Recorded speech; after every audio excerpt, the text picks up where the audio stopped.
Hello everyone, thank you for watching Envision Excellence. तो सेबी का score card जो है वो रिलीज़ हो गया है, तो चलिए देख लेते हैं कि मेरे कितने मार्क्स आए हैं।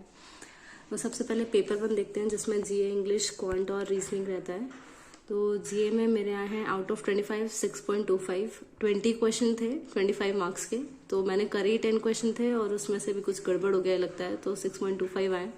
देन इंग्लिश में मैंने 19 क्वेश्चन करे थे, तो 22.8 ये मार्क्स हैं। देन क्वांट में 22 हैं। रीजनिंग में भी मैंने इंग्लिश, क्वांट, रीजनिंग तीनों में ही मैंने 19 क्वेश्चन करे थे आउट ऑफ 20। तो ये स्कोर्स हैं मेरे। और जीए में बस थोड़ा कम रह गया एंड ओवरऑल मिला के आउट ऑफ 100 इट इज़ 71.25। ये पेपर 1 के मार्क्स हैं। देन पेपर 2 देख लेते हैं। पेपर 2 100 मार्क्स का था, जिसमें 40 मार्क्स जो है वो क्वालिफाइंग थे, तो मेरे 47 मार्क्स आए हैं। और overall out of 200 it is 118.25। तो ठीक है, अभी तो ये क्लियर हो गया है। और पेपर 1 में ज़्यादा मार्क्स होने की वजह से ओवरऑल में अच्छे मार्क्स आए। पर जो फेज़ 2 है उसमें 2 पेपर होंगे, पेपर 1 और पेपर 2। पेपर 1 में पूरा डिस्क्रिप्टिव है और पेपर 2 पूरा ही कॉमर्स रिलेटेड है, कॉमर्स फाइनेंस रिलेटेड है। तो हम जो पेपर 1 के डिस्क्रिप्टिव है उसके लिए प्रिपरेशन के लिए एक तो आप ऐसे के लिए फाइनेंशियल अवेयरनेस रिलेटेड जो भी टॉपिक्स हैं उस पर लिख करके देख सकते हैं, तो आपका एक ऐसे कंप्लीट उससे कवर अप हो जाएगा। और जो प्रेसी राइटिंग है, तो प्रेसी के लिए आप क्या कर सकते हैं, मैं तो क्या करती हूँ, जो द हिंदू एडिटोरियल में 2 आर्टिकल आते हैं रोज, तो वो ही आर्टिकल पढ़ती हूँ और उसी को एक समराइज्ड फॉर्म में लिखने की कोशिश करती हूँ, तो उससे प्रेसी जो है वो हमारा प्रिपेयर हो जाएगा।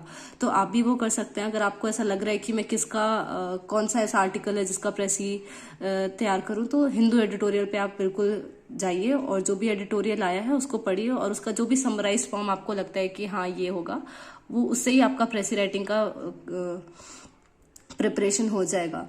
तो प्रेसी राइटिंग का तैयारी कर लीजिए उससे, और ऐसे फाइनेंशियल अवेयरनेस पे कर लीजिए।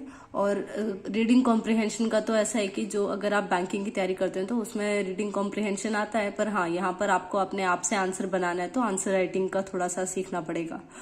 तो वो भी आप द हिंदू से जब प्रेसी राइटिंग वगैरह करेंगे ना, तो उससे समराइज फॉर्म तो आपका निकल के ही आ रहा है, तो आप समरी रिड्यूस करके ही लिख पा रहे हैं, तो रीडिंग कॉम्प्रिहेंशन के क्वेश्चन भी आप कर ले जाएंगे। और मेन है हमारा पेपर 2 फेज 2 का, जिसमें पूरा का पूरा कॉमर्स रिलेटेड आएगा।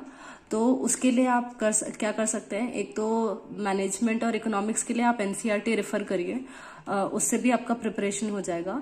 और जो उसके अलावा अकाउंट्स रिलेटेड है, क्योंकि उनमें कुछ कुछ चीज़ें तो बहुत अच्छी खासी हैं, तो वो सिर्फ बुक से नहीं होने वाला है। तो आप एक काम करिए, आईपीसीसी की जो नोट्स हैं वो पढ़ लीजिए। पूरा आईपीसीसी का नोट्स वेब पर अवेलेबल है फ्रीली, आप आईपीसीसी के नोट्स से पढ़ सकते हैं, पूरे टॉपिक्स आपको मिल जाएंगे। और कुछ कुछ यूट्यूब पर वीडियोस भी अवेलेबल हैं, तो एक एक टॉपिक डाल करके उससे भी आप पढ़ लीजिए। और रिवीजन पर बहुत ज़्यादा ध्यान दीजिए, क्योंकि जो नंबर ऑफ आर्टिकल्स हैं वो काफ़ी सारे हैं, और आर्टिकल नंबर वगैरह कुछ फैक्चुअल पूछने का थोड़ा चांस ज़्यादा है।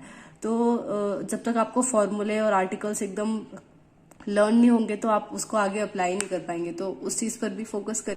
ठीक है, तो बस इसी तरीके से तैयारी करते रहिए दोनों पेपर्स की।